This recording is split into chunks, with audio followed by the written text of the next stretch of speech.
Jazz Club.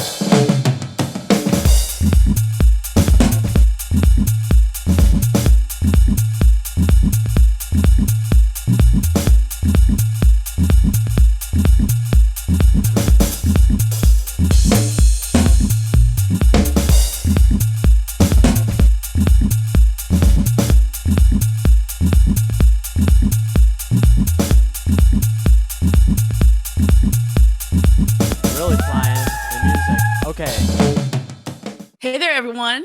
Hi. Happy Thursday. It's Thursday again. It's Thursday. It's 8 o'clock on the East Coast, and we are reviving must-see TV. I shouldn't say that. That's like an NBC thing. I really shouldn't say that. But you know what? That phrase came from watching The Cosby Show. Millions of people tuned in every Thursday night at 8 p.m. to watch The Cosby Show, watched the Huxtables, do whatever it was they were going to do that week. Experience has been so enriching and dynamic in that between the actors who performed the roles and bringing the fan fiction that I've written to life, my heart just blows up in my chest a million times over. And then the panelists who have been on so far and the ones to come, just the most amazing people. Almost 8 billion people on planet Earth, and I've got the best of the best on my panel every Monday and Thursday night, and I'm just so thankful and grateful. How y'all doing? I think I'm still here. Am I still here? Lord, give me a thumbs up if I'm still on, because I just lost the signal for a second. Okay, so people are like this and this and this. Okay, so we're back in it. What I was saying is that we're on Facebook, we're on YouTube. We're just rolling with it because, you know, during the pandemic, during COVID, the internet is doing whatever the heck it wants to do. Whatever the internet feels like it's doing, we bend at its will. And so that's, you know, if you see a little blip, that's what it is. Anyway, we're on live on those different places. You can interact via the chat, via the comment section, leave comments. Tell us how you're doing. Tell us how you're doing during this pandemic. Tell us how you're doing, you know, with the protests and the demonstrations. And we use our voices, we use our vote, and claim our freedom, claim justice, claim equality. Tell us how you're doing. Leave comments in the chat so that we can talk to you real time. We have quite a few people who have watched the series so far and who have engaged with us. We had an article written about us in the in Style Magazine, the Houston edition of Style Magazine, which was really exciting. I want to thank Prairie View A&M University for writing a piece about us also and putting it on their website, and all of my colleagues who've been so supportive. But there's someone in particular tonight I want to bring up to the screen because I am taking some time to spotlight my interns, my students who are working with me to make this project the success that it is.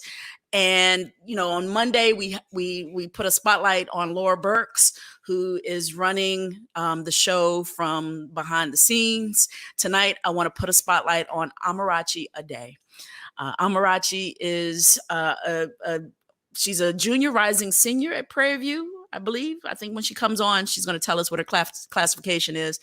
But I've had her in 2 or 3 of my classes. And this woman she's the next show business entrepreneur. Like, she can do all the things. She's a great actress. She can write, she can direct, but she also has a business savvy about herself, which what inspired me to ask her to be my publicist for this event. So press releases, you know, getting the word out, beating the drum, you know, getting us interviews. We were on a podcast 2 days ago. I just want to thank Amarachi Ede, and let's bring her up so that I can have some time with Miss Ma'am. Hey, sis. Hi, guys. How's everyone doing? Oh, is the mic? Oh, there you are. I was going to say, I hope you're not muted. Okay. How you doing? I'm doing great. Today's been a very hot day, but I'm happy to be alive. Right. That's enough. That is enough for me. Yeah. So tell us about who you are and what you do at Prairie View. Tell us about, you know, what your goals are. Tell us about who you are. Okay, hi guys. My name is Amarachi Ede. I will be a senior in the fall at Prairie View. I am majoring in mass communications and I have a minor in theater. And kind of like what TDV said earlier, I want to do everything. This is my first time working as a publicist, so I'm very nervous, but I'm getting the hang of it. I've learned to just meet people where they're at. I want to go into writing. I want to go into fashion. I want to go into acting. I want to have my hand in everything because I feel like I have an influence and I can influence people wherever I'm at. So I'm so excited to be working on this. I completely see that happening. In the classes that we've had together, where the production courses, even though the focus has always been with camera, with audio, just getting the filmmaking component down, you've always asked questions about managers and agents and how do I network and where film festivals and who do I go see and what contacts I need to make. Tell us about what truly inspires that business sense that you that sharp business sense that you have. I believe that everything you do has a business side and has like a media side. It's very easy to understand the media side with social media because it's always in front of us. But that business side and where the money is being made, that is the most important because that's where the jobs are and that's where the information is. So I feel like when you understand the business side and when you understand the people who work in the business side, then you can navigate through the industry smoothly. Yeah. Who inspires you? Who are some of the people that you're looking at in the industry that seems to be leading the way for you? Ava DuVernay, of course. Jordan Peele. Who else? I'm honestly trying to research more people because, especially after this whole George Floyd situation, I realized a lot of people who you think are on your side are not. So I want to actually get to know the people who are and find out who they are because I know they're out there. I love Viola Davis. I love Angelina Jolie. But I can't really say I look up to them because, everyone has their flaws and everyone is different. But I look up to my father. I look up to my professors. Not right now. I'm sorry. I'm so sorry. I love Jordan Peele. I believe whatever he's doing out there, he needs to keep doing it. So, as well as Ava DuVernay, showing people things that we don't always see, and shining light on places in the industry that need to be highlighted more. Yeah.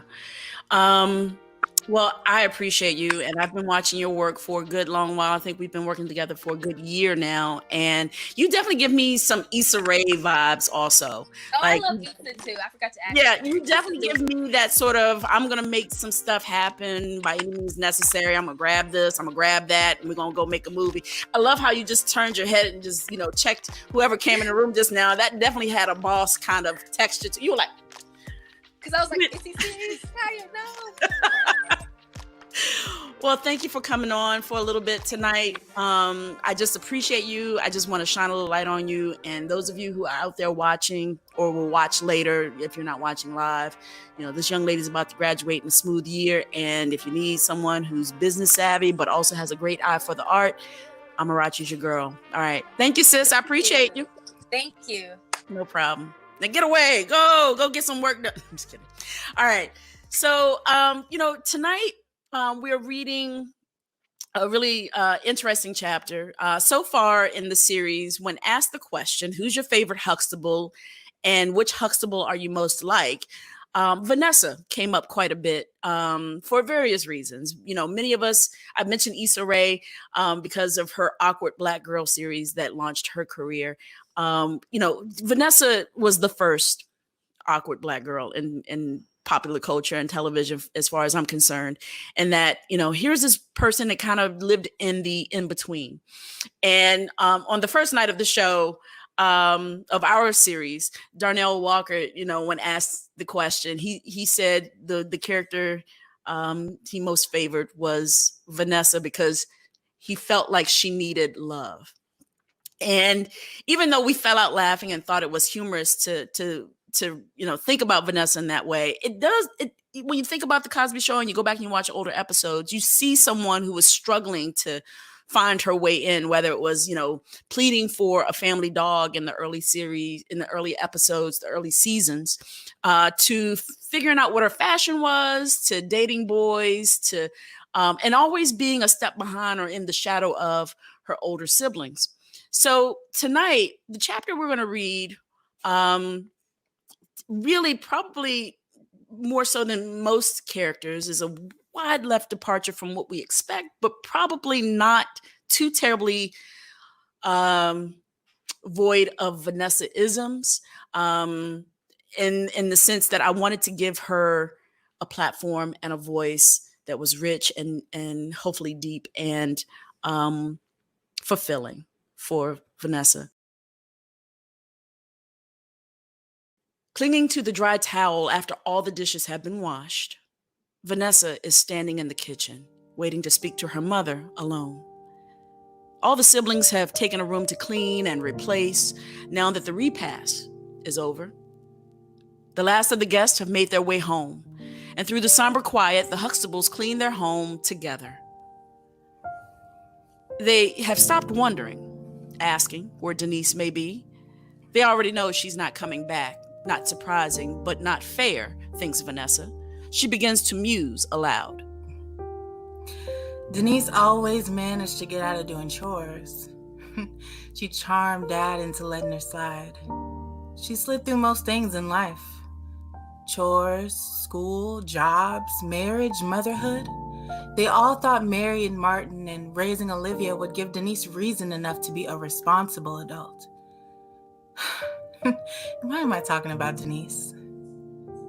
Why am I talking out loud?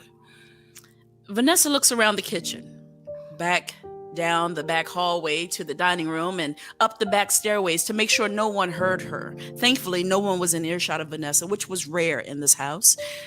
Clair backs into the kitchen from the living room with 2 large crystal platters in her hands. They need to be washed. And Vanessa, certain her job of cleaning the kitchen was over, is deflated when she sees that she has 2 more platters to clean. Looking at her long, water-wrinkled fingers, Vanessa realizes her hands are shaking.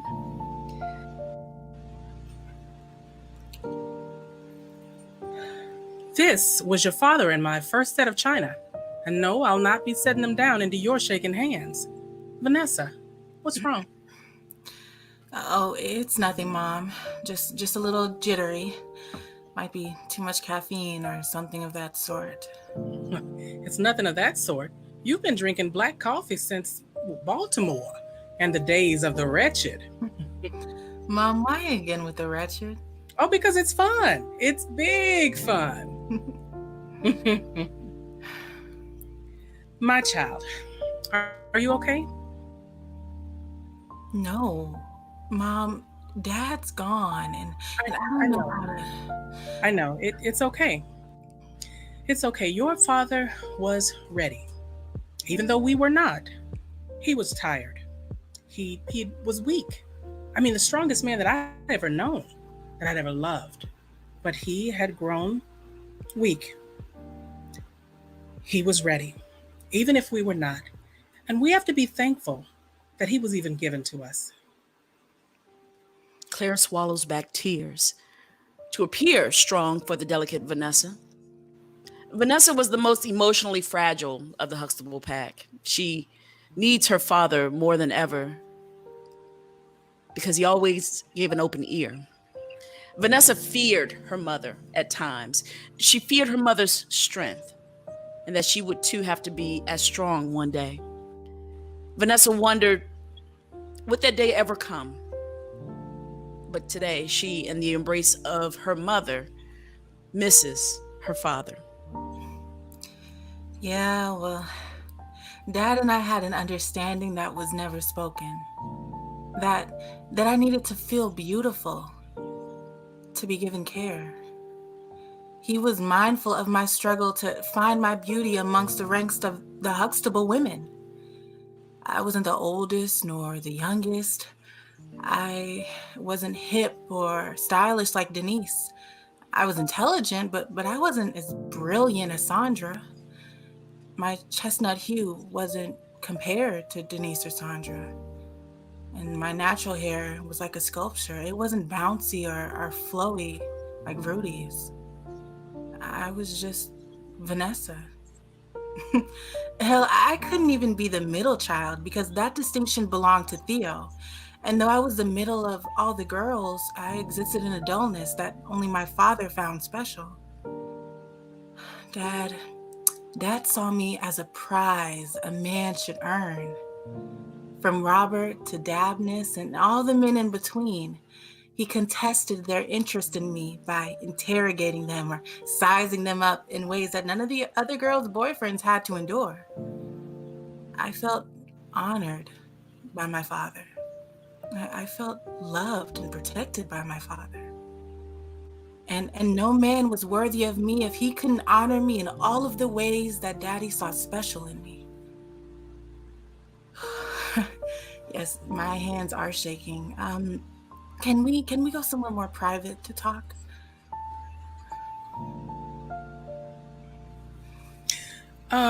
There's no one here. Is the kitchen not private enough?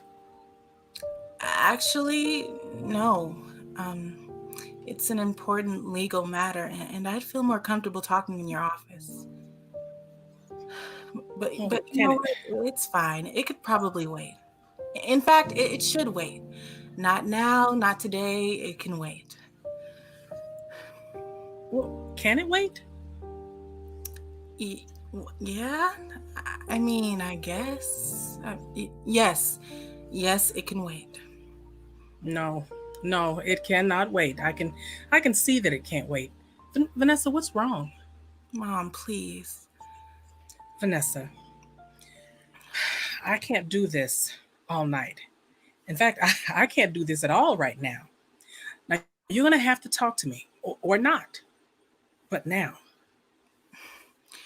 Well, can we please just go in your office? Yeah, of course, if it'll help. Let's go in there. Claire extends her arm towards the office down the hall, off from the dining room. It's her own office. Vanessa makes the long, slow walk down the short hallway as if marching to her pending doom. Vanessa goes into the office first, and Claire follows close behind. She closes the door. Claire offers Vanessa a seat and then sits in the chair across the room from her, preparing to hear the client's testimony. The room feels cold. Vanessa looks around the office, admiring the decor, the presence of brilliance and accomplishment. Vanessa lives beneath a grand shadow of greatness. And there would be no easy way to have this discussion. There would be no easy way, but it is time nonetheless. And with both hands in her lap, squeezing and wringing her fingers, Vanessa nervously begins.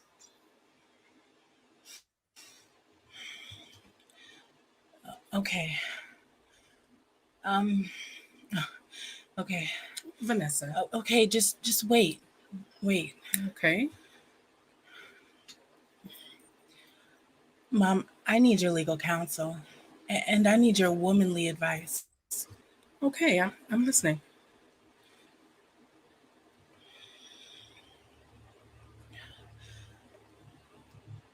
I was raped. Wait, what? By whom? By whom? What? I mean, I tell you, I've been raped, and you don't even ask if I'm... Vanessa. No, the care of your daughter first. Me first.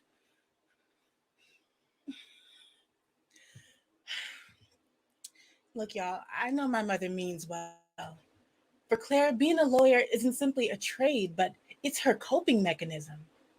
Before anything gets a chance to reach her heart, it goes through a logical, legal channel first.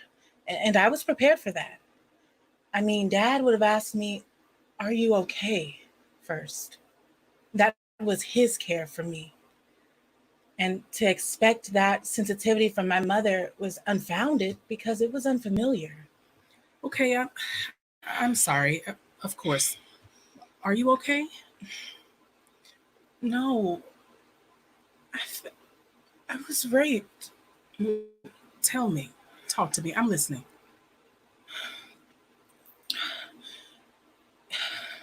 He was a professor of mine. What, at Lincoln? No, at Temple, in grad Okay, school. Okay. He was my mentor. I trusted him. I needed him to get through the program, and there weren't too many Black professors in the education program, and he was a beacon for those of us who felt lost, who felt alone there. We spent many, many hours talking about education, about injustice and about inequality, about going to an HBCU and to a PWI, about Obama and about Michelle, about Trayvon and about Daddy, about Dabness, about me. He showed care for me. I love my husband. I would never cheat on my husband, but I often wondered if I had, because I had spent so much time with this other man. Over 3 years, we forged a relationship that felt good, that felt safe. And I existed in a condition in which I could thrive, I could excel, and I would become a doctor too, and I would become great too. Because I had grown so close to this man, I let my guard down.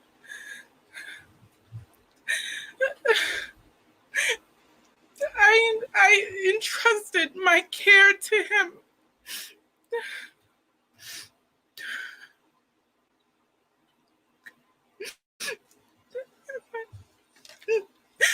I didn't see a predator. I did not see a predator. I saw my friend. He invited me to his home to prepare for the defense of my paper for my dissertation, and I had no reason to say no. I would be a fool to say no. I could see the end of my studies, the end of my struggles in school,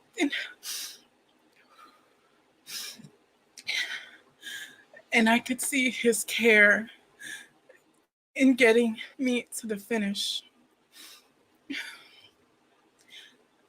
I went over to his home. His wife was there, but we were in the study. And wife? Yes, his wife was there. This is preposterous. She was always there. For me, for the others. Others? Yes, the others. How could he assault someone with his wife in the next room? He was so powerful. He was like a god. And so, yeah, there were others. I had dinner with him and with his wife. And after dinner, he offered me coffee. And I said no. I needed to focus. And I wanted to focus on the paper because it was going to be a long night going over the paper. And he asked me if I wanted something stronger to go with my coffee.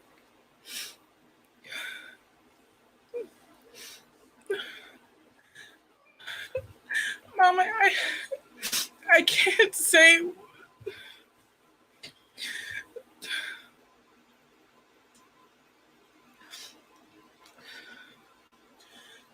that monster raped me, Professor. No, don't say his name. Not now. Not yet. You first, baby.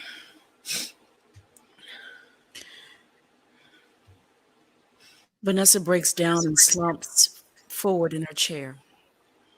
Claire isn't quick enough to catch Vanessa, so they both fall to the floor. Vanessa curls up in a ball as tight as she can and unleashes the most devastating wail. Vanessa is broken. Vanessa is broken. Vanessa unleashes every tear her shaking body can muster. And finally, Vanessa is loved, and Vanessa is safe.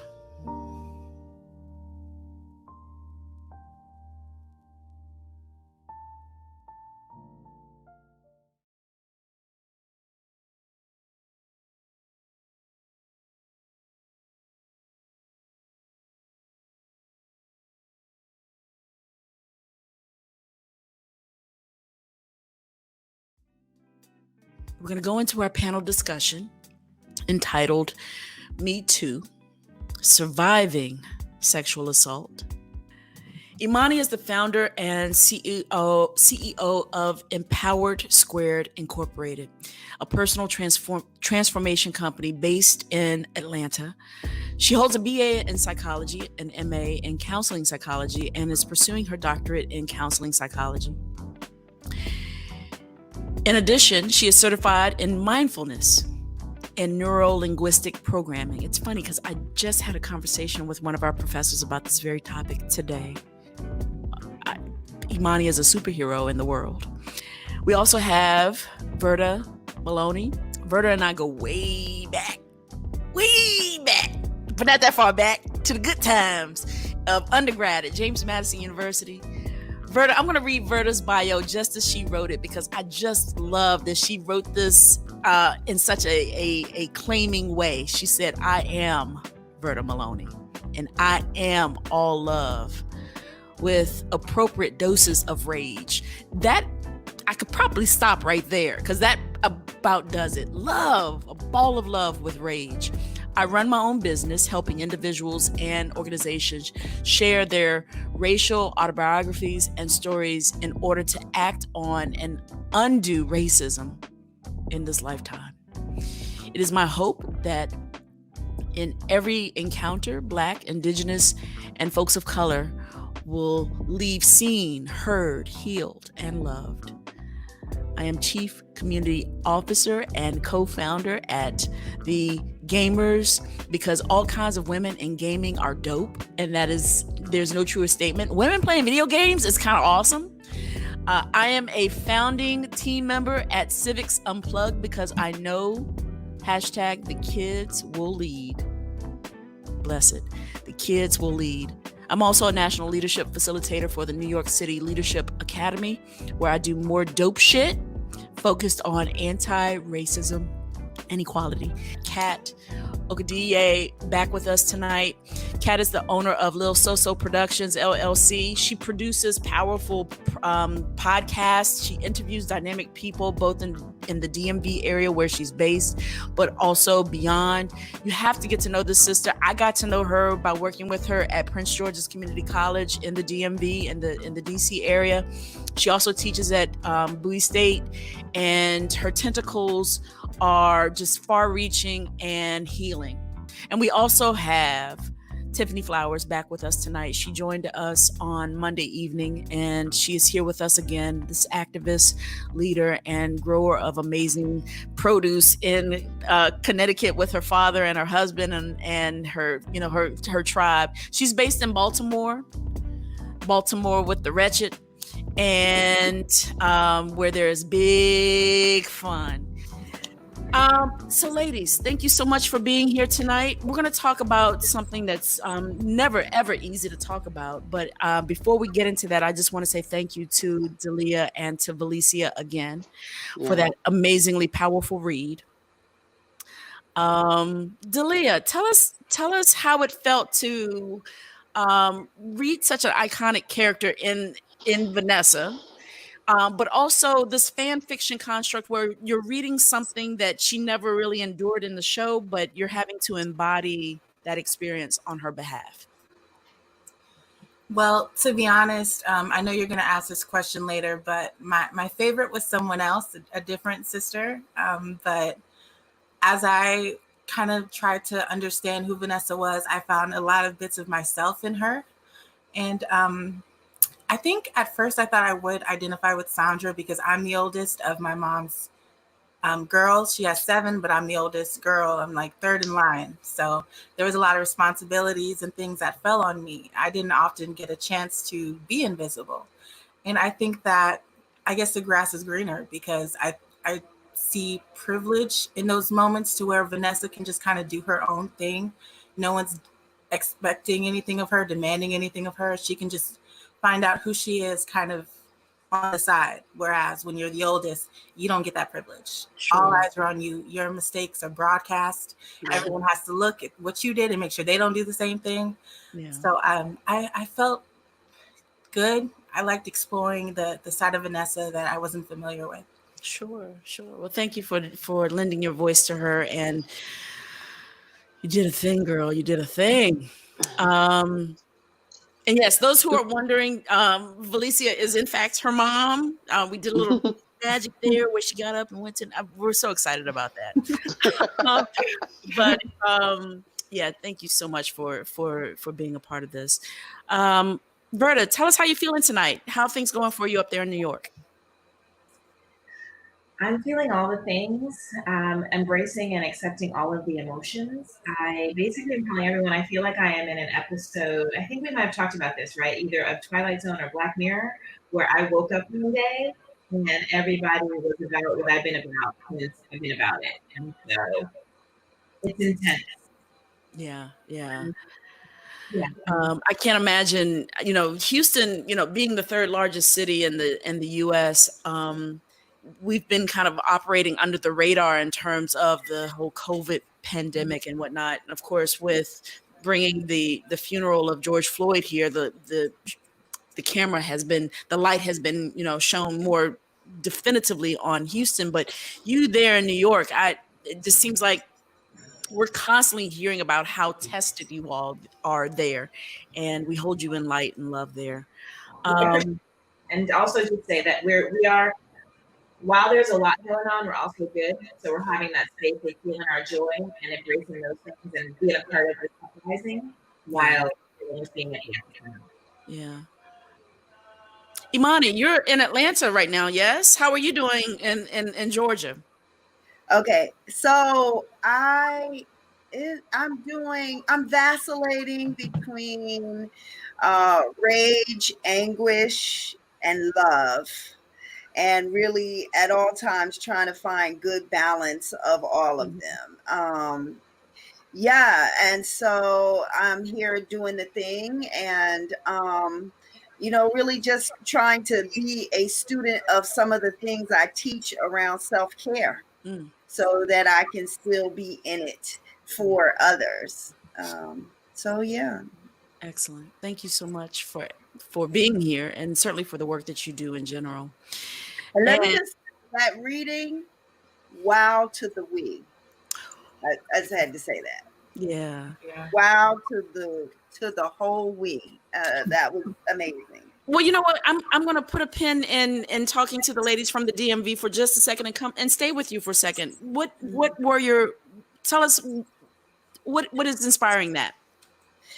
Yeah, so here's the backstage thing is that we got an opportunity to walk through a reading, right? So you think you're prepared, but I wasn't, for how much emotion Dahleah brought to that piece, and thinking about my own story of when I told my mom, right?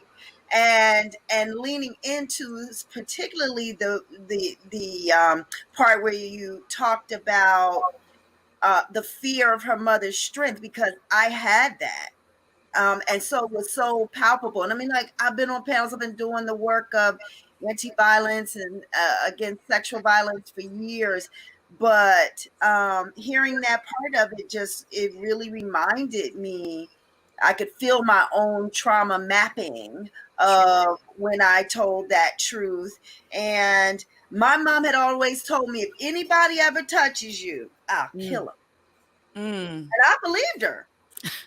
Yeah. Because girlfriend was a little to the cray-cray, right? Still is. Yeah. But she told me that. And so I believed her. And because the person who touched me first was my father and I loved him, right? So I don't want you to kill him. So how can I tell you that? How do you reconcile that? Yeah. Yeah. Um, So all of that came up for me. Yeah. As I watched her tell that story, and as I watched her mother struggle to hear it and witness it and be in it, and digest it. Yeah. I promise, Kat and Tiffany, we're going to come and ask you how you're doing, because we want to know how you're doing. But I want to strike while the iron's hot on this topic of how do we tell our parents? How do we tell our family? How do we? No, your care is first. How are you doing, Kat? Wow. You're amazing, first of all, because like this whole project is, I am blown away. And I tell people, like, you need to check this out. I've been talking to people about what you did with this fan fiction. So, it's breathtaking, as a lover of Black culture and content, to see this being done and the scale that it's being done at the level it's being done, it actually takes my breath away. So I just had to tell you that. I'm going to be very honest. Today, I'm not okay. I'm struggling, and I am at my dad's house. So my dad's house is not set up for these types of things. So I'm in, so I was like, oh my God, I need a plug. Oh my God, I need a desk. It's just a mess. So I was like, you know what? I'm going to sit in this comfy chair because I just feel like I need support. Mm-hmm. And today has just been, it's just been hard. It's just, I don't, I have my really good days and I'm out here doing what I got to do. Today I had to teach. I did my first live session with my summer students, and a lot of students showed up, which was dope. Yeah. But then I had to break down, white supremacy and anti-Blackness as it relates to slavery. And one of the students, who's very passionate, just lost it. He completely lost it during the session. And I had to give space for that. And he took up a lot of room because he was so angry, and he was like, I don't understand that. And, I was like, whatever we got to do to get you back to center. I'm a big believer, and sometimes you just got to go drink water. And so I had to end the session, and I told everybody to go drink some water, take some deep breaths. Mm-hmm. And, we just keep doing it. We'll just keep at it. But every time I have to talk to someone off the tree, have a conversation about how they're feeling, I'm finding that more and more it's taking me longer to recover from those conversations. Yeah. And I am, I have my teas, I have my herbs, I know how to take care of myself, but I am finding like today, it was just hard. It was just hard. So I was like, I'm going to go to my dad's house because my stepmother is an amazing cook, and she'll stuff me full of food, and I'll have Moroccan tea, and I'll have this conversation, and things will be better. But I'm not okay. Like right now in this moment, I'm just glad to be able to function, but I'm tired. I'm really tired. Girl, relish in the comfort of your family and be on that couch, and don't let anybody tell you need to be anywhere otherwise. Look, I'm sure after y'all, it's a wrap. It's on Do Not Disturb for the rest of the night. Don't even worry about it. I can understand. Well, thank you for sharing the sliver of time with us, and we won't take too much of it. Oh no, I'm fine. I'm happy to be here. Yeah, I'm happy to be here. This is energizing for me. Awesome. Tiffany, how you feeling, hon? I'm feeling everything Kat just said. I'm weepy. I've been weepy the last couple of days, and I vacillate from excited and so hopeful to just flat out missing my mama and daddy. But I feel energetic, and I feel like I told you earlier in the week that something is different in the world, and I'm hoping that we can hold on to it and take something out of all this pain and suffering and make it into something beautiful. Yeah. I said. You have to send up the light when things hurt. And what we have been robbed of historically as Black women is the truth of our pain, that we carry this sort of mythic strength that we don't feel pain in the same way. And it's kind of manifests itself in the fact that more Black women die giving birth to, you know, the next generation than any other demographic of women in the world, that our pain is mythic, as being non-existent. And what I love about what you all have conveyed already tonight is the truth that this shit hurts. And we are enduring something that also will make us stronger and hopeful in the end, just as Tiffany has said. But Saturday was that day for me, Kat. Saturday, Michelle will tell you, I was in the ugly cry in the passenger seat of the car. She was like, well, let's just go get something to eat. I'm thinking, yeah, okay. She goes, fresh air, let's go out. And that didn't make it any better because these fools out here don't have no mask on. I'm looking at the world going, it's over. We did it. It's over. And I'm hysterical. I'm hysterical in the passenger seat. Like, she's looking at me going, what do you need? And sometimes sitting on the couch of your father's house is what you need. Or sometimes, you know, hanging on to the hope of what could be or what will be is what we need. Yes, Tiffany. And leaning on the wisdom and direction of a leader like Imani, leading on the youth or the revolutionary of Verta. And so I appreciate you all being here tonight.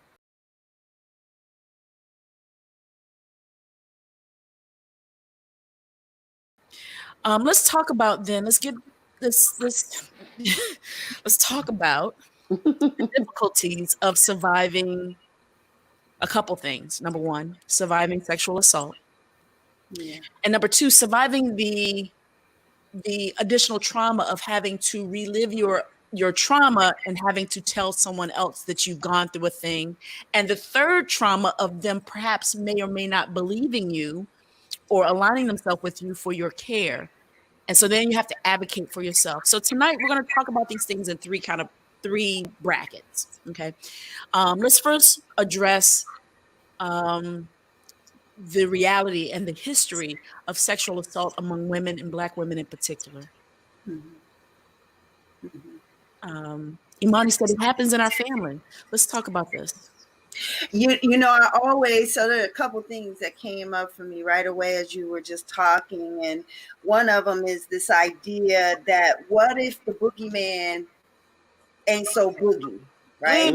It's your grandfather, your brother, or your auntie, right? Or, you know, what if that person is also embodied in love that you have for them? Look, my father was my best friend, and this was the challenge in telling is how did I balance that? And so how to figure that out. Now, my survival mind, my trauma mind simply compartmentalized it, right? Like this is what he was during the daytime, and this is this thing that happens periodically in the nighttime. And that is how I survived it. You know, and telling is very challenging for a couple of reasons. One, you know, I've been on this quest to deconstruct the myth of the Black superwoman because it is toxic, cloaked in a compliment. Yeah. And we have to be very conscientious and conscious and intentional about not feeding that toxicity as some badge of honor, because then our white counterparts are taking care of themselves and we are sitting back wondering, you know, how super can I be? Sure. And how do I measure up? And sometimes we don't even realize when we're in the middle of crisis. Yeah. Right. So it becomes difficult to tell our story because we're also living up, trying to stand in that mask. And so for me, it was that when I am a survivor of multiple forms of sexual assault, incest, I was raped and molested by a physician. Now, it's one of the reasons I started Women Healing Women because, you know, I was like, is something like, what is on my back? Like that, why is this happening to me? Mm-hmm. Mm-hmm. And it's actually common that women experience more than one form of sexual violence in their lifetime. And so telling though became my superpower for healing. Mm. And every time I would go somewhere and tell my story, and a woman who was 40 or 30 or 50 walked up to me and said, like, I never told anybody. And hearing you tell your story, you know, gives me permission to tell my story. It got easier and easier and easier. But I will tell you, at almost 53 years old and doing the work for 20 some odd years, there's a moment when I tell the detail, particularly of the incest story, that there's like a little moment that shows up in my stomach. And I always have to just manage it, you know. But what is that permission? What is that permission we need to even tell that we've been sexually assaulted? What is that permission that we need to say, I was violated? What is that permission that you mentioned? Yeah, like I think for me, I think this sister, Aisha Simmons, who did the documentary No, talks a lot about it. It's the permission to not see telling my truth as a violation of the Black solidarity, right?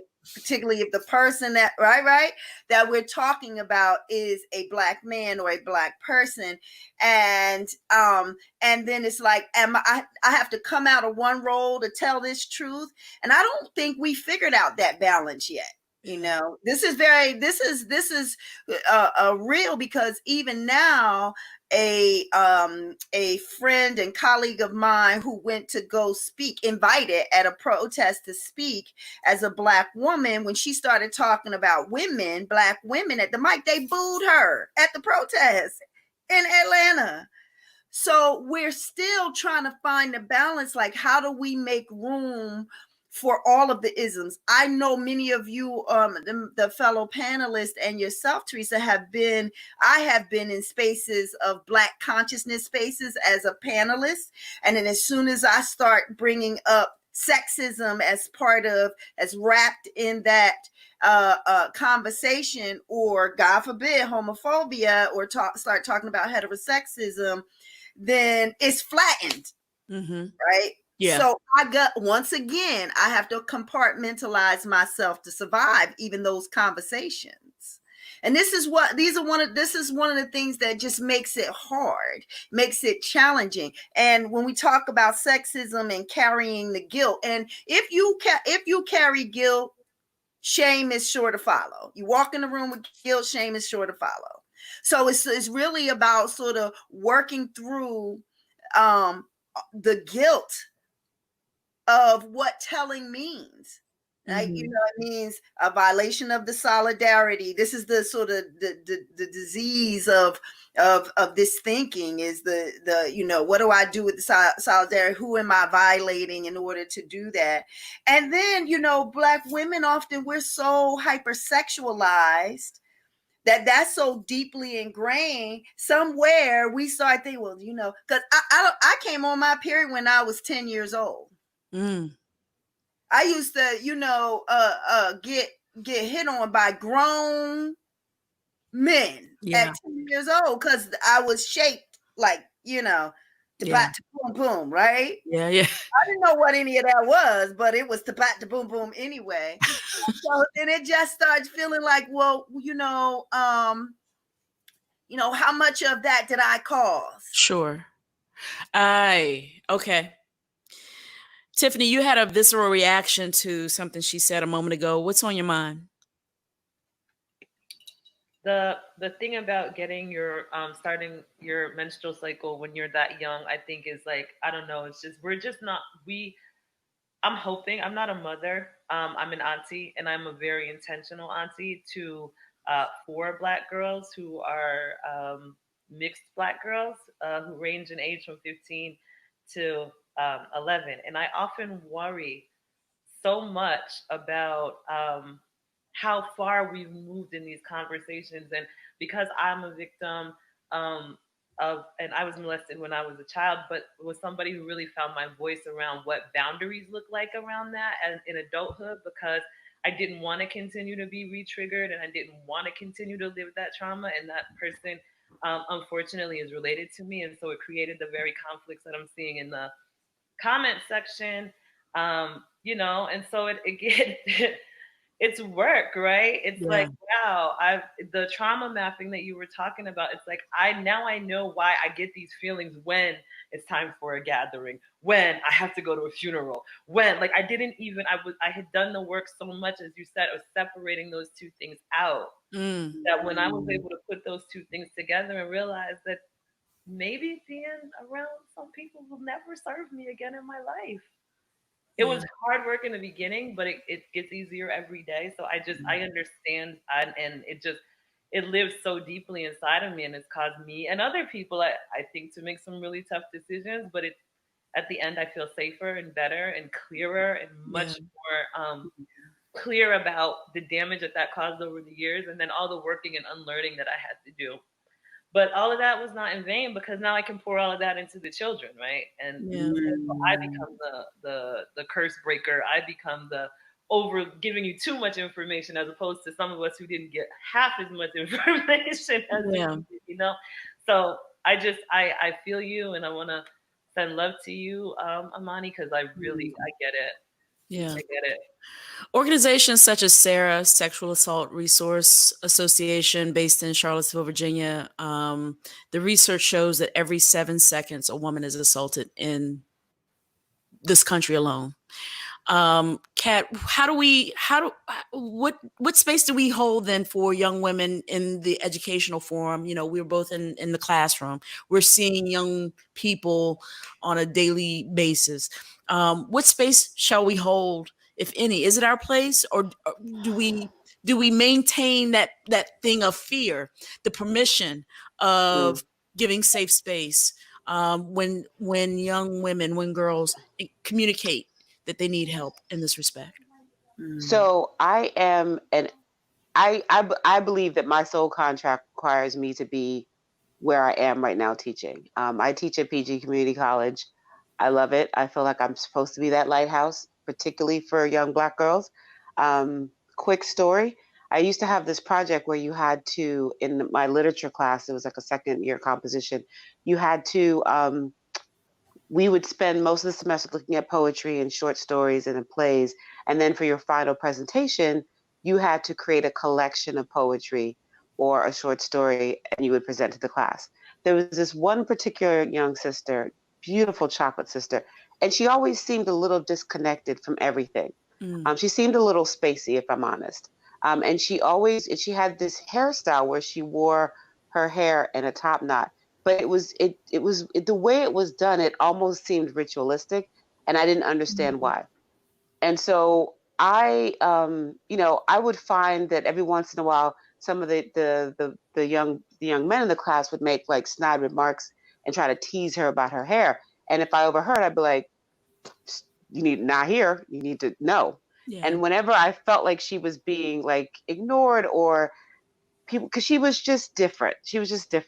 So she got up to tell she decided to do a short story. And the short story was about a young girl who ends up being molested by her mother's boyfriend. And one of the things the boyfriend does in the story is that he's constantly rubbing her hair because her hair is long.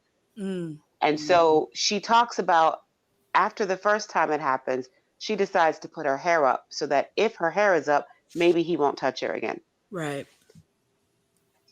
When I tell you that class was about 20 students deep, 4 were young men, the rest were young women.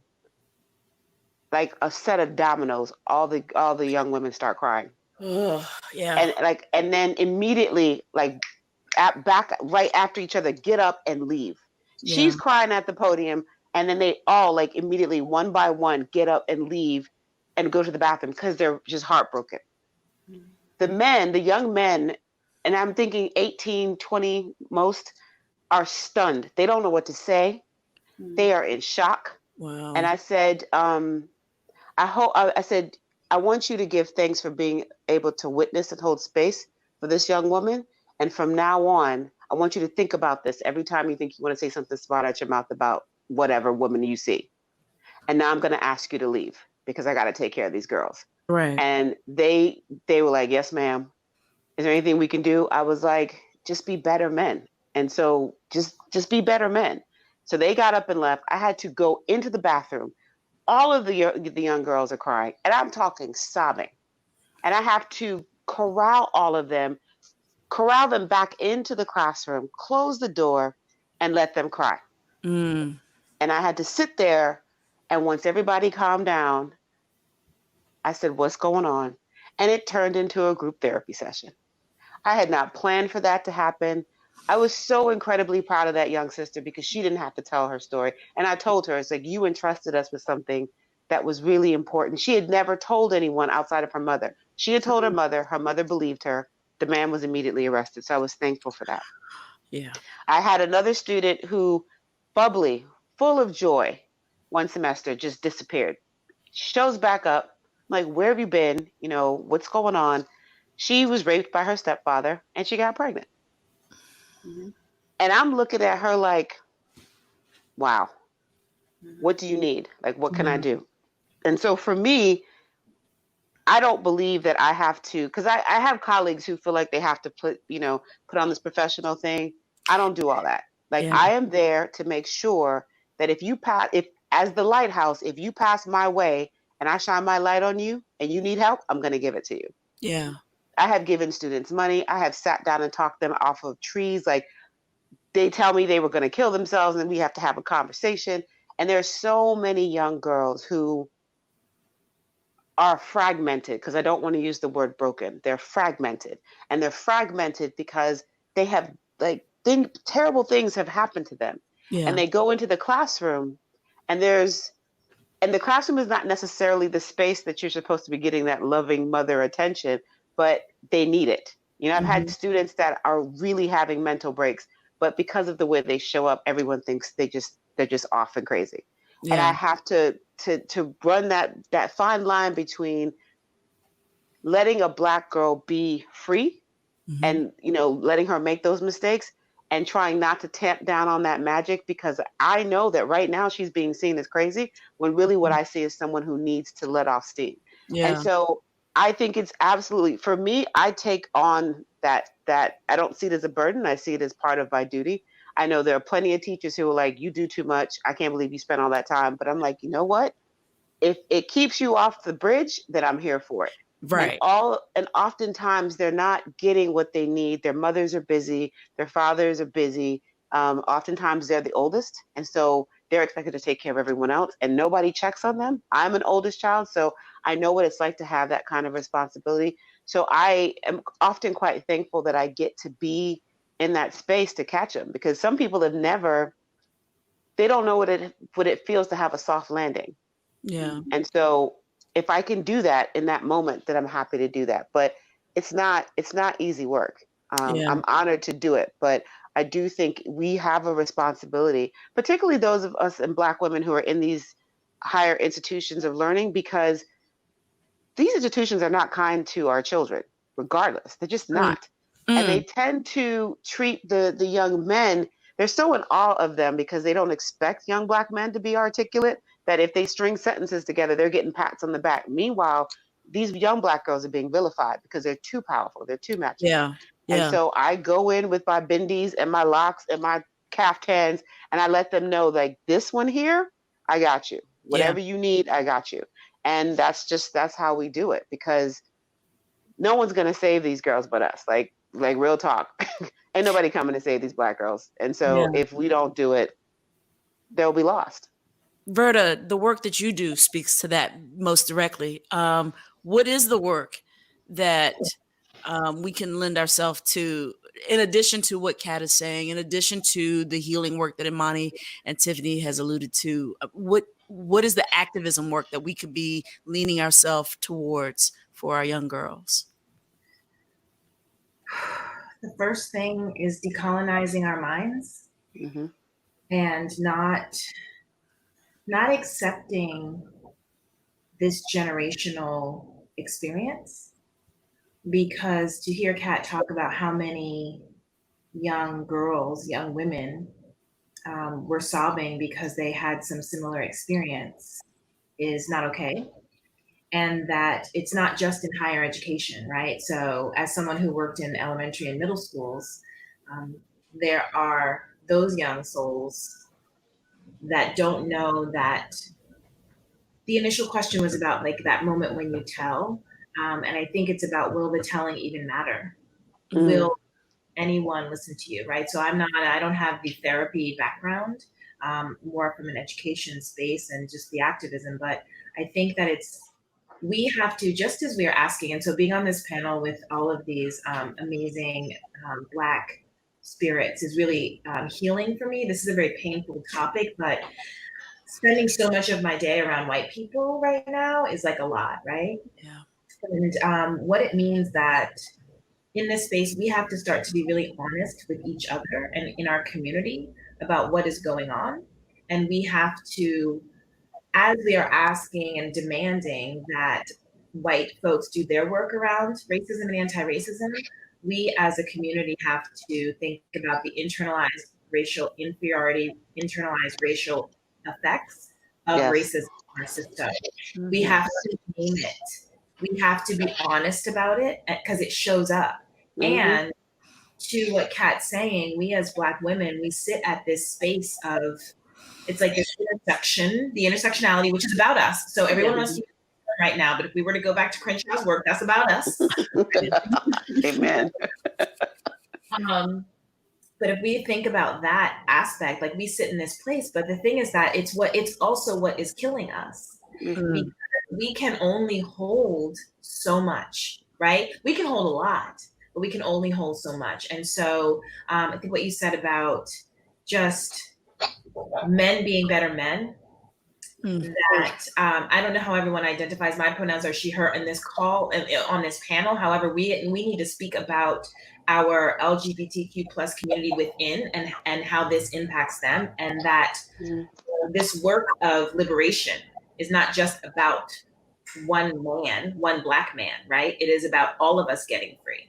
And if all of us get free, then we have to name how pandemic it is in our community that young Black children, young Black girls are raped, are sexually molested, are abused, and don't have anyone to go to.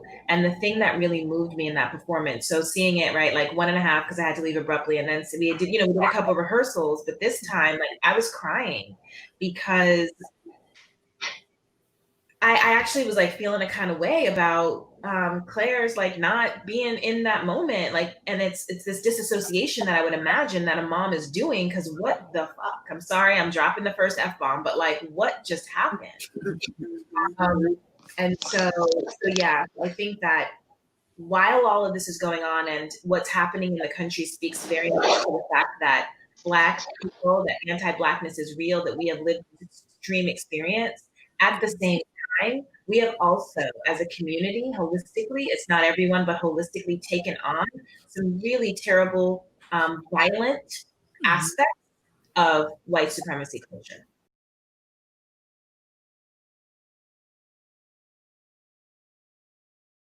The heartbreaking piece of this over generations is the normalcy of molesting and raping young Black girls, even within families, right? And by within families, I don't just mean, a father walks into a child's room. I'm talking about also that component of having to convince the mother you probably also endured something of the same sort of experience, having to convince her that what I'm telling you is not something I've made up. Right. It's not something I imagined. It happened. I didn't dream it. It is what it is. How do we snap the normalcy? Or, I think about The Color Purple, and the telling of Celie, who was a child bride in a sense, right. And how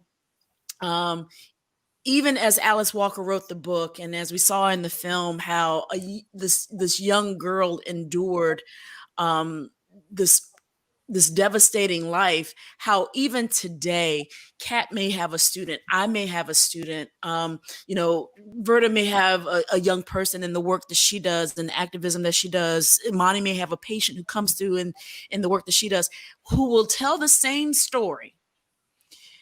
And then and make you go, my God, when does this cycle end? How do we break this cycle so that what we are talking about collectively loses its sense of normalcy?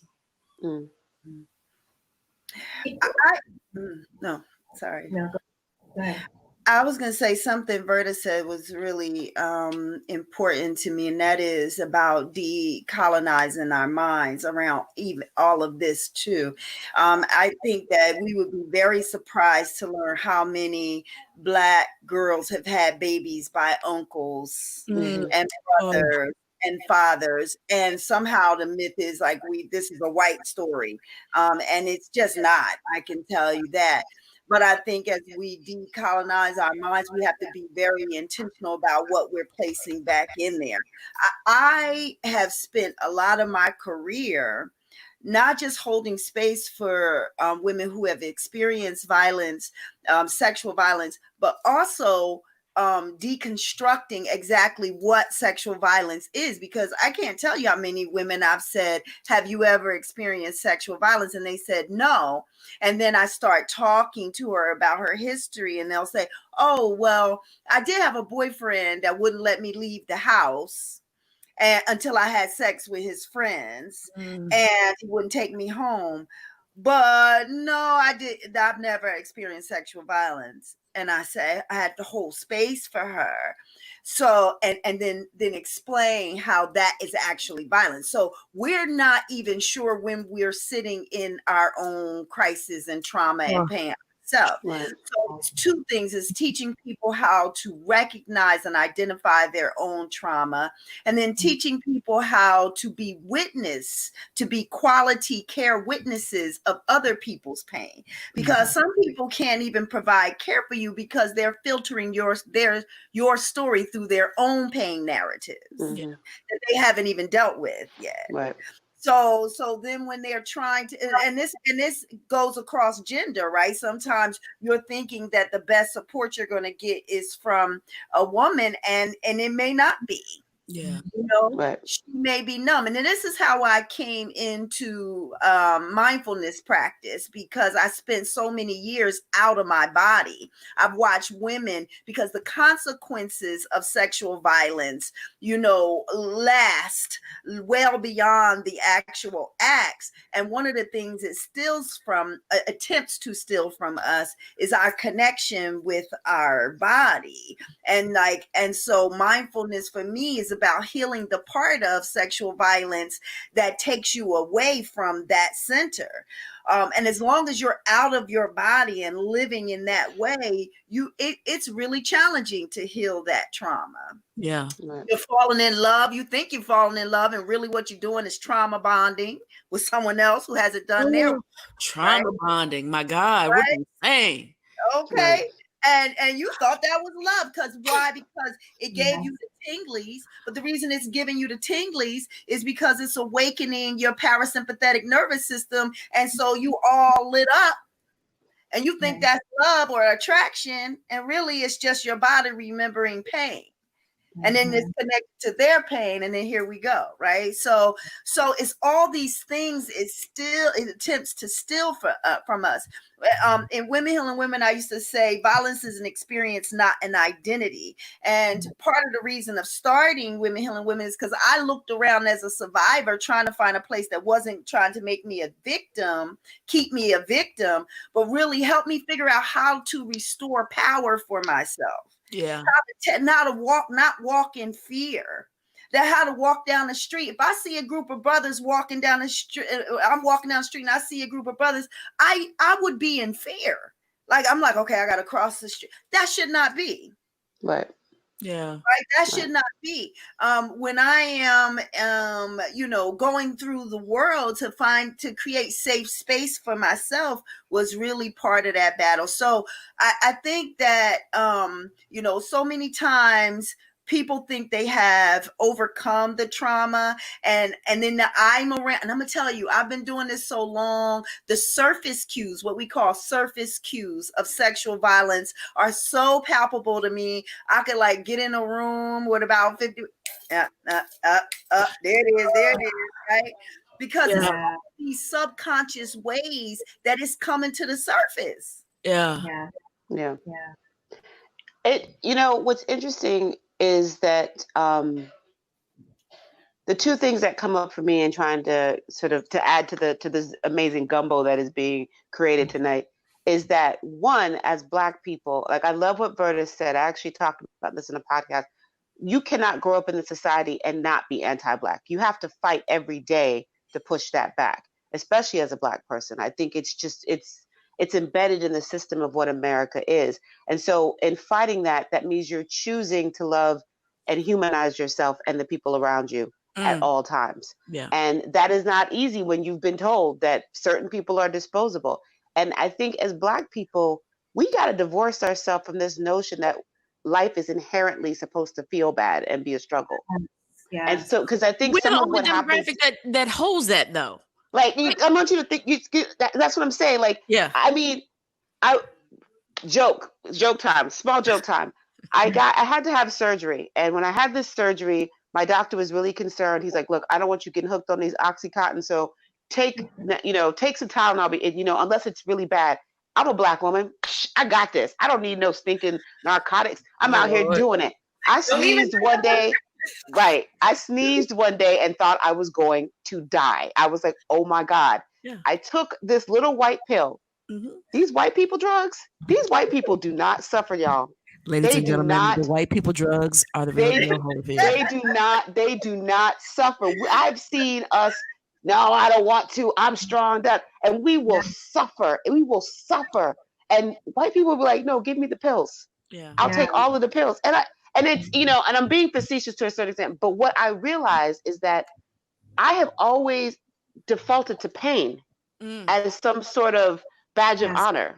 Yes. When it comes to my physicality, when it comes to me being tired, I've always defaulted to, I'm gonna ride this coast, because I have been made to feel like that is what life is about. Sure. Yeah. And it's not, like, that should not be. Yes. It's also that narrative, though, of if the ancestors could endure X, Y, and Z, and our privilege, we should be able to endure X, Y, and Z. I And so promise you, my ancestors would have taken the white people drugs. I'm telling you.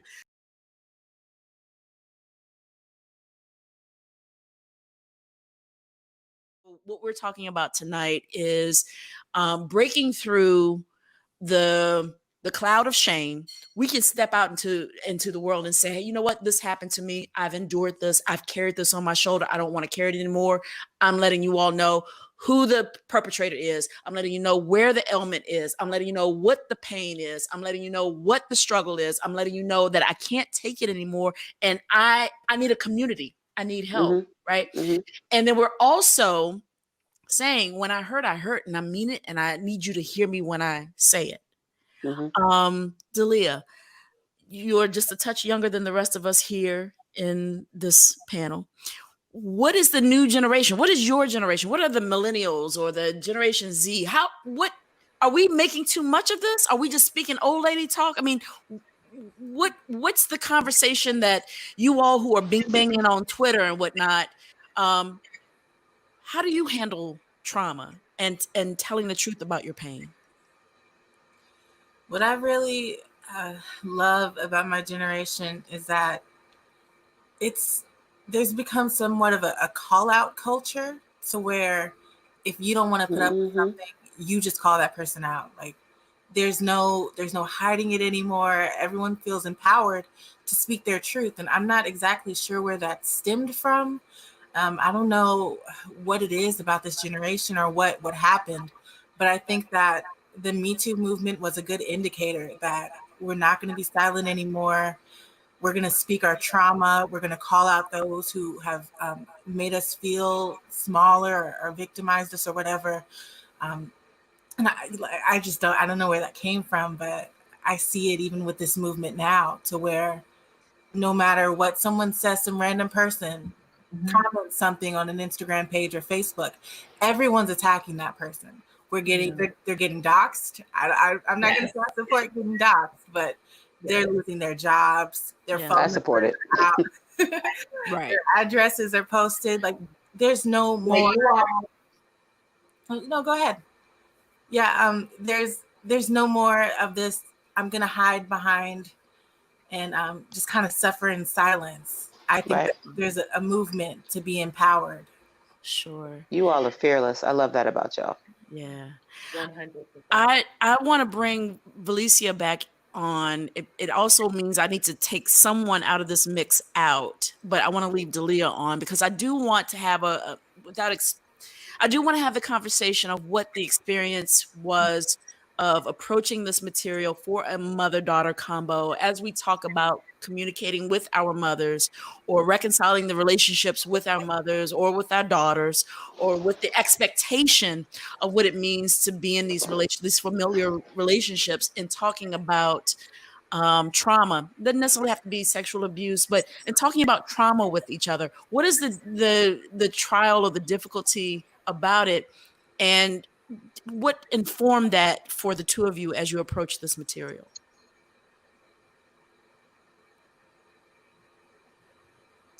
Velicia, I think you're muted. There you go. Yep. Okay. Yeah.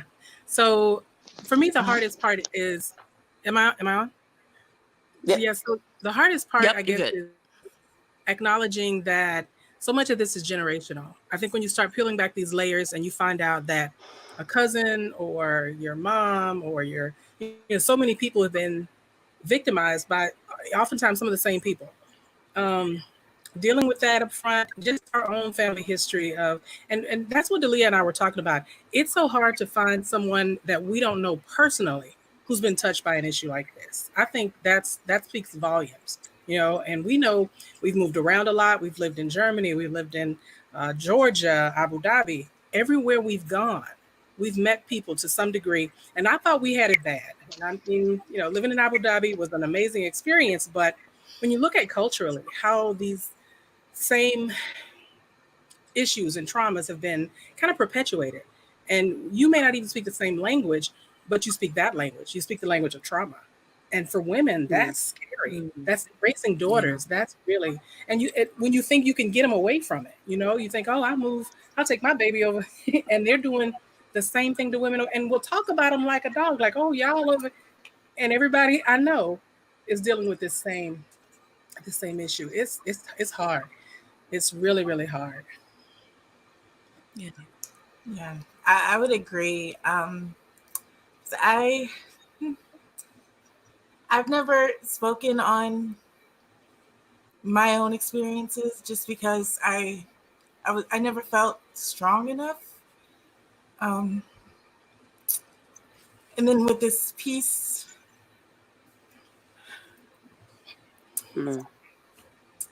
Take your time.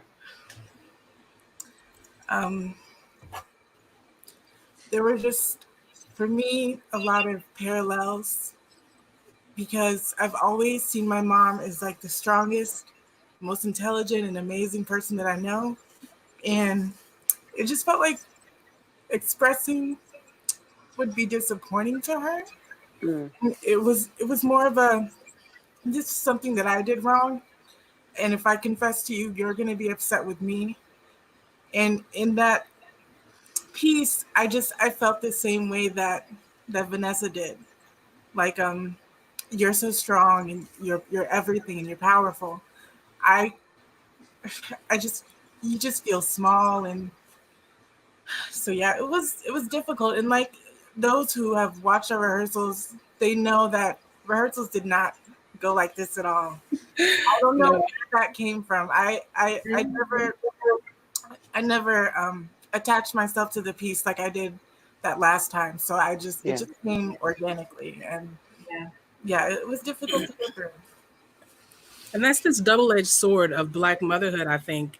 After my divorce, I was a mother of 7 by myself, and I didn't have an option, but I started out as a teenage mom. I graduated, I turned 18 in May, graduated high school in June, and I gave birth in July.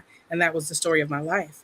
And so having that many people, you know, after my divorce, really relying on me solely, you know, you put off this facade, like kind of like the panelists were saying, you inherit this, I don't know if it's false, I wouldn't call it bravado, but you put on this front because you want your kids safe. You want them to not be any more traumatized than they already are. But at the same time, we're doing a disservice. You know, we're perpetuating these cycles of falsehoods. Yeah. I know for me, my mom was struggling because my abuser was my father. My first abuser, she really struggled with. She chose an abuser as a husband, and because I was able to have the conversation with my mother in my early 20s, at some point I had to say to her, I can't help you digest that and metabolize that. And that was very important for me. And this was the beginning of me learning the boundaries I needed, because I didn't have any good boundaries at all. Yeah. And so I think that's one of the other things, is teaching quality self-care is an important part of healing from trauma, and not self-care that is just about getting your nails done, or self-care as an intervention. Like you wait till you break down, now you want to get self-care. That's not self-care, right? Right. And recognizing that, like, for example, I remember one time having surgery in 2006 or 4, and I remember thinking, "Oh, I can't wait till I have surgery so that I can rest." And then I heard myself say that. I was like, "What?"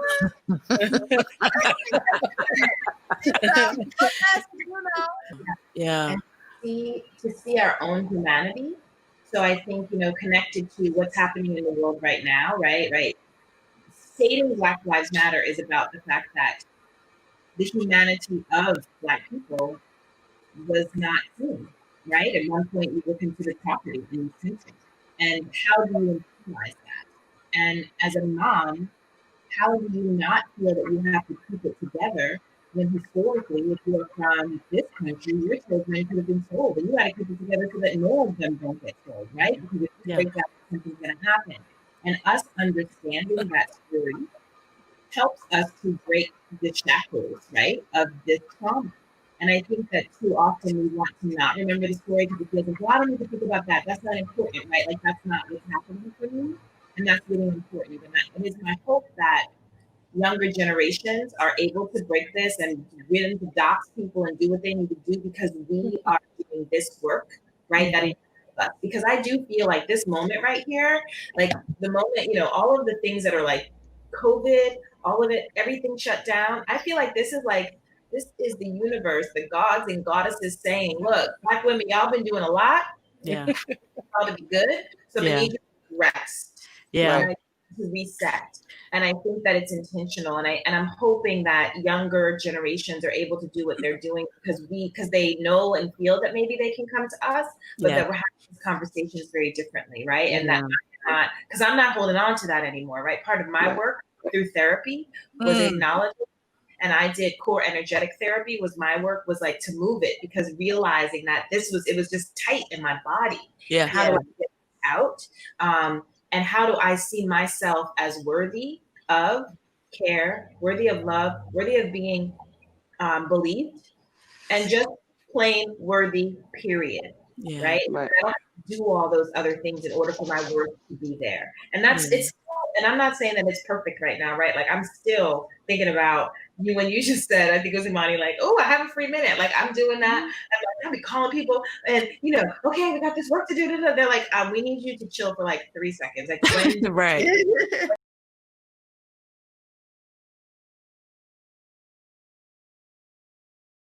Just focus on Vanessa.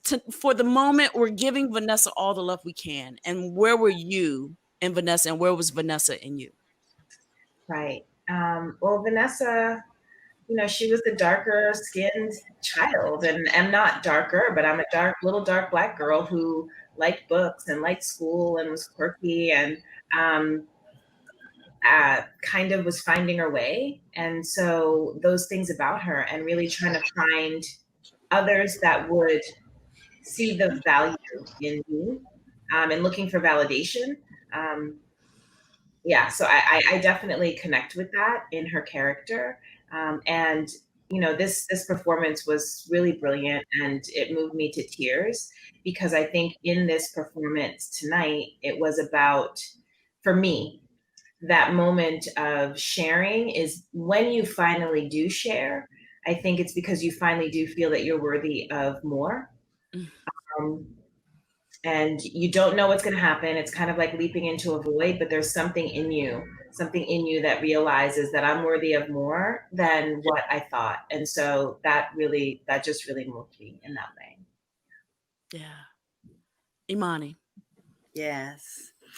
I think there's a lot. I'm the oldest, but it's just me and my brother. But I think I relate to Vanessa because I really see and have seen Vanessa as the first example of an indigo child, right? To me. Like, she just was, there's a rebellious part about her. There's something freeing about being invisibilized. And because then, you can push in certain ways too. And then the thing that is weaponized against you ends up being the Achilles heel. So that if you don't see me coming, then you won't see me until I'm right up on you. That is kind of how I saw Vanessa. Like, I saw her as a rebel a little bit in her family, because she was, as I saw her, often willing to push back in ways that other characters didn't. And I definitely see myself as that, as a child, and so in a lot of ways even now. No doubt. Tiffany? Yeah, I would say, piggybacking on what I said on Monday, I think Vanessa literally is me. We were like the same age when the show was on television. And I grew up because I was smart, and because my mom and dad knew I was pretty self-sufficient, had a lot of latitude. And so I think something that really doesn't get teased out a lot so much about Vanessa is that low-key rebellion, and the fact that as she got older, she learned how to manipulate her invisibility, and she learned how to manipulate that latitude into those adventures, into taking other risks, into like, so I don't know if my mom was watching, so I'm not going to get into stories.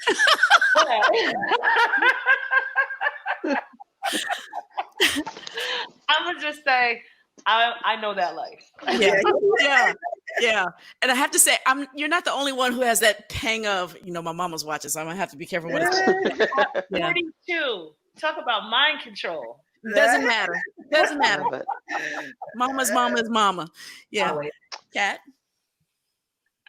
So for me, Vanessa was interesting because she didn't fit with all the other kids. She just always stood out because not just because of her complexion, but there was just something odd about her that I definitely could relate to. I'm an oldest as well, so it wasn't so much. So being invisible wasn't an option for me. But there's a point in some of the seasons where, because if you look, her body, it's like one season she looked like a child, and the next season she looked like a grown woman. Yeah. And she developed, and you could see that it was awkward. Like the styling for her showed that she was uncomfortable with it. And I could absolutely relate to your body maturing in ways that you're not ready for, particularly because I was an athlete. So, big boobs were just getting in the way of my entire life. And I was like, I don't know what I'm supposed to do with these things.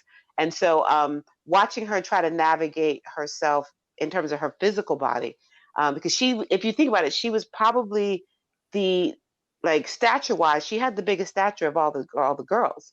And so she was invisible, and she was kind of ignored. So I never saw her rebellion as an act of, I always saw it as a cry for help. For me, it felt like she was doing these things not because she was necessarily curious, but she was like, y'all are not paying attention to me. Yeah. Like, let's see how far I can push this before you realize that I'm not here.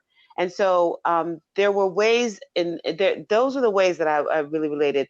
And the from the moment of her sculptural hair, like I remember the first time I saw that cosmic ass hair, and I was like, oh my God, Yeah. this is bold. And I was like, what high school kid is walking around with hair like this? This is amazing. And I was completely enamored because she was rocking her natural hair when rocking your natural hair at that time wasn't a thing. Who was doing that? I had a jerry curl. I ain't gonna lie. I was Right. walking a So did I. window when old girl was doing the sculptured hair. I mean, you're And so absolutely she right. was doing this, and it was like it was such a subtle and powerful statement. And you know, when you watch the Cosby Show, they were very heavy-handed. You're going to get this state, you know, Sammy Davis. You're going to learn about Romare Bearden. You're going to learn about, you know, South Africa. But that hair, oh my God, that was such an act of resistance. Particularly when you looked at her parents and Claire's aesthetic, I was like, whatever's going on here, I'm here for it. Yeah, yeah. Moore-Toliver women over there. Tell us what you're thinking. I think Vanessa had the best balance out of all the kids. I think Denise was a wild child, and that was it. And Sandra was smart, and that was it. And Rudy was precocious, and that was it. And, you know, Vito was the guy, and that was, but Vanessa was able to embody many of those characteristics. And I think that balance for me made her the most authentic. Mm-hmm. And I think too, I can see the parallels in my life because of the extremes. Everything I did felt like, you know, it was to the 10th degree. And my mom would roll her eyes every time I got pregnant again. She's like, again with that? Y'all ain't done? So, you know, and there to me was Vanessa. You know, every time it was all the way to the left, all the way to the right, kind of never, you know what I mean? So, yeah. And then moving to Abu Dhabi, nobody in my family knew what that could point to it in a map. So it was always something extreme. And I think with Vanessa, having embodied all those characteristics kind of gave her those dimensions for me. Yeah. Dahleah, you want to chime in with anything before I go into my feelings about Vanessa? Well, I think that your the way that you depicted her really changed how I'm gonna view her from now on when the reruns come on. Because when it came to the cute, darker skinned person, they really projected that to be Rudy. And Rudy was a more acceptable version of Vanessa, like how you wrote it. Her hair was a bit more acceptable. Her attitude, her sassiness, everything was just cute. And Vanessa was kind of the unsung hero. She was kind of the supporting character when she never should have been. She was much more dynamic than what was written for her. Yeah. Yeah. Well, first of all, Marie Whitten was my high school track coach. And so when she said she remembered that jerry curl, she is literally talking about and how I presented during that time. And she's definitely still a mentor. And she probably, yes, remembers that jerry curl. I hated Vanessa. I hated Vanessa with everything in my whole body when that show aired. Because in a half-hour episode of voyeurism, I didn't want to see my own life. I didn't want to see anyone who resembled me because I watched a family who had more. I watched a family who, we had joy in my house. My grandmother, my mom, my aunt, my siblings. We lived in a trailer home in the mountains in Virginia. And that village in Cosby, Virginia was my blanket. It was my haven. And my childhood, I really wouldn't change anything about it. But because Vanessa was so close to me, I didn't want to see anything that resembled my actual existence on that show. And I held Vanessa and I held Tempest Bledsoe accountable for that. I was unremarkable. I was invisible. And it wasn't until I saw, and actually I saw Whoopi Goldberg's One Woman Show on Broadway. Ooh, that thing was fire. A little after after the Cosby Show started. And what Whoopi did prior to The Color Purple was showed me that awkward, dark skin, ugly is important. That's how I felt at the time. I'm not saying that's who they were, but that's how I felt. Always being in an honors class, being the only Black kid in a class, being the tallest. I was a foot taller than everyone else for a long time. I had an interest in Prince when everybody was all about Michael Jackson. I was different to the point of duress. And I hated Vanessa because she was me, and I didn't have the wherewithal to see how important we both were, how valued we both were when she was there. It wasn't until she went to Baltimore to see The Wretched, that I had a relationship with Vanessa that then changed. She took a risk for a level of joy and adventure that we didn't really see any of the other kids take, number one. And we saw someone who gained a reaction out of Clair that was suddenly very much like the experiences I knew. I knew a mother who was incredibly loving and was my shield, was my protector, but still didn't know until I was almost 30 that I had been sexually molested as a child. I was the daughter of a woman who gave us whoopings. I got my last whooping when I was 9 years old, but I distinctly remember that $3 and quarters I stole from my grandmother's purse that earned me that last whooping. And she was like, "You the broad that just stole from my mom, and we need to have a talk." And that episode where Clair jumped at Vanessa, I aligned myself with Vanessa then. I knew who she was. I knew the experience that she had. And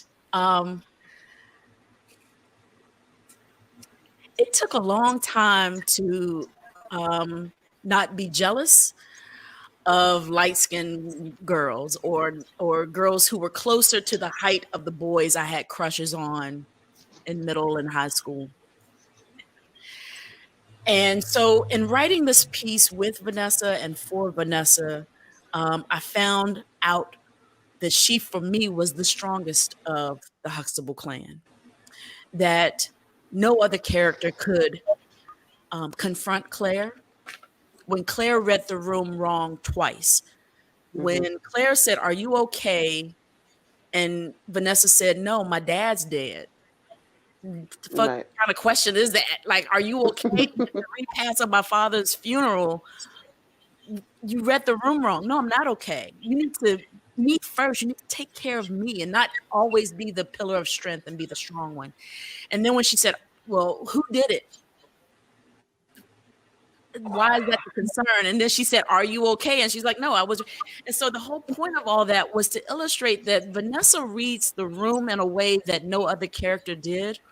And her relationship with Clair was one where you knew that they loved each other, but you weren't certain they always liked each other. Right. And I just want to say thank you to the character that was Vanessa, but the performance that Tempest Bledsoe gave to that character, because she breathed life in a version of myself I didn't know belonged on television.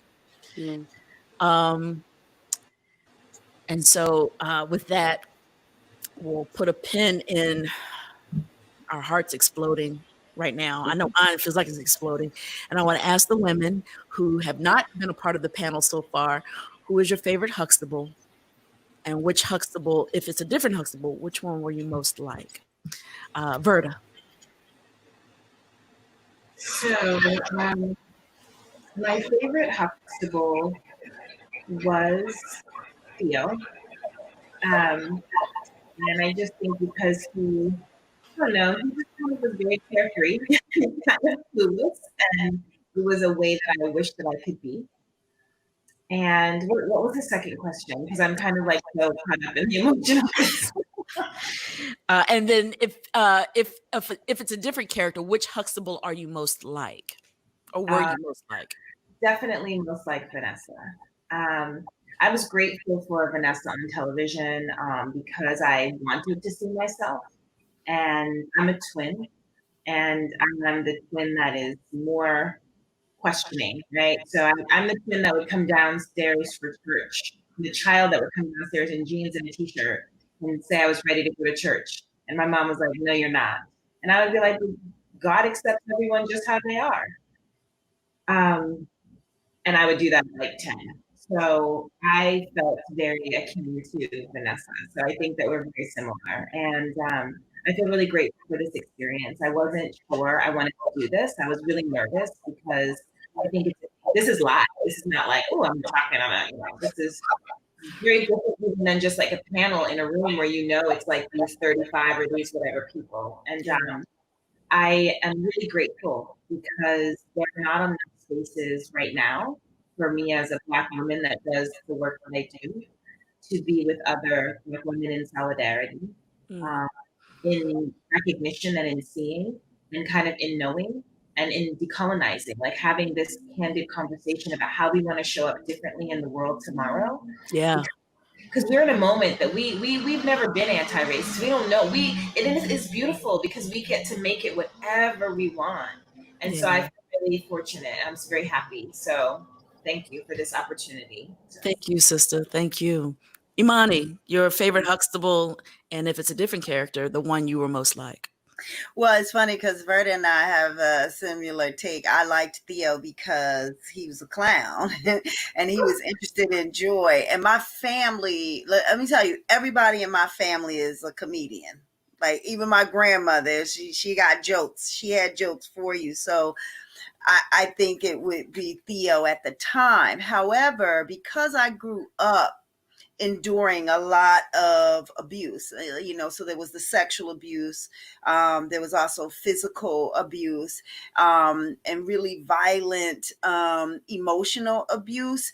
I didn't really have a sense of self. So if I look back at it, I think that I kind of saw myself as an amalgamation of all of them. Like there was something very ethereal about the character Lisa Bonet played, and I could relate to the silliness and joy and fun part of Theo, the indigo child that I recognized in Vanessa, the inner child of me in Rudy. So I think that the one I related to is a created one that is an amalgamation of all of those characters, because I really struggled even to identify what my clothing style was for so long, because that's how pernicious the emotional abuse was I suffered as a child. I remember I would get dressed to go out young in my teens, and I would go hang out with friends and I would get dressed. And, look, I love my mom now. We are such best friends, but we grew up together. My mom had me when she was 16. You think about that, 16. Yeah. Bye. You can't parent anybody, not well. So we struggled, and she struggled through her own pains. And so right when I would be going out the house, the friends are outside waiting for me. My mom, I would get to the door and she'd be like, "That's what you're wearing?" Which is not even a real question, right? Because I literally have it on my body. I am walking out the door. So that's not like a real question. That's something else goes into what the hell you got on. Yeah. The shame and guilt and like I felt, so I couldn't even identify my own style. So to ask me who I saw myself as, I wasn't one person. Yeah. I had never been. I was at the same time, I was very popular in school, and then also felt very lonely and otherized and outside. So I always dealt with that kind of duality. I was revered and hated at the same time. My body was desired and disgusting at the same time. Yeah. So I didn't know myself until I was about 30. I didn't like myself till I was about 40. See? And now I'm like having a real love affair.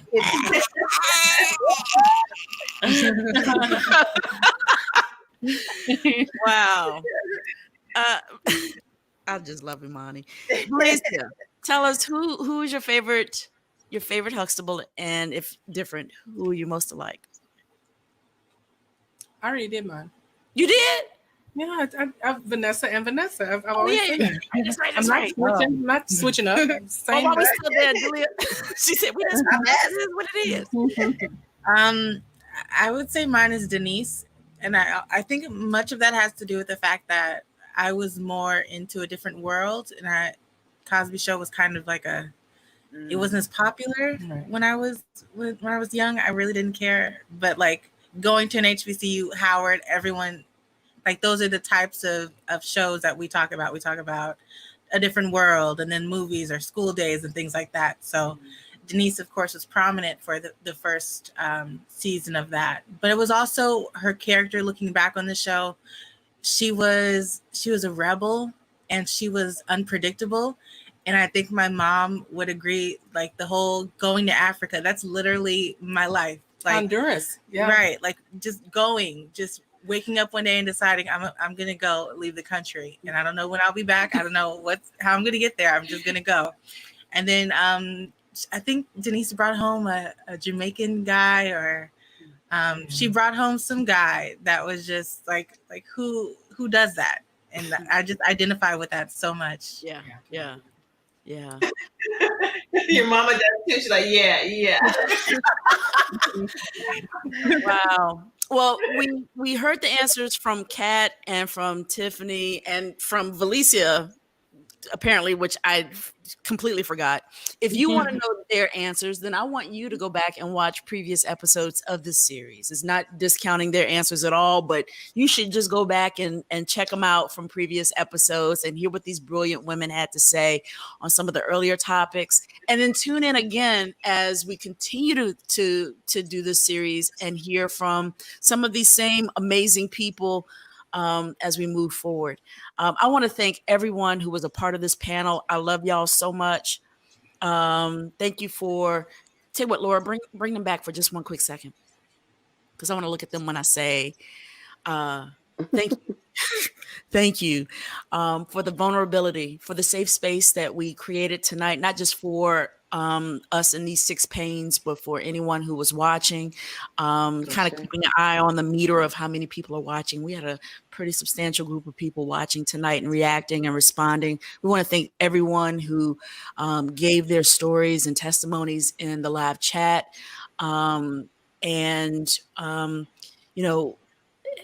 It's not easy to kind of, rip open all the things and make yourself exposed and exist with the nerve endings out there in the free. But it is also relieving to know that you're not alone when you finally do that. And so I just want to thank this panel for participating in a beautiful night tonight. And what we're going to do at divablueproductions.com is have a page of resource numbers and contacts that if you need any sort of help, if you want to send up the white flag or ring the triangle or make a phone call, there's going to be a litany of contacts. We're going to dedicate a full-on corner of Diva Blue Productions website with just a load of resources by state. If wherever you are, anything you need, you're going to have some information there for you. You're going to have a means to contact the women that are part of this panel, previous people from previous panels, and of course panels to come, because the people that I have asked to be a part of this experience are not just random folk off the street and be like, hey, can you come talk to us for about an hour or two about a thing. People who can really impact the safety and love of your life. Okay, we're gonna then wrap it up because we've been here for a couple hours now. Thank you all for joining us tonight. Come back on Monday. Join us Monday when we finally introduce to you the man who will be portraying the role of Cliff. We are bringing Cliff to life so that we can eventually kill him. On Monday, June 15th, we are reading Chapter 6, Elvin. Thank you all for joining us tonight. We love you fiercely. We love you. We love you. We love you. Take the care you need over this weekend. I suspect things will not get any easier in the days to come, given the things that are happening in the world, but do love yourself and take great, great care. Have a great weekend. We'll see you guys later. Bye, y'all.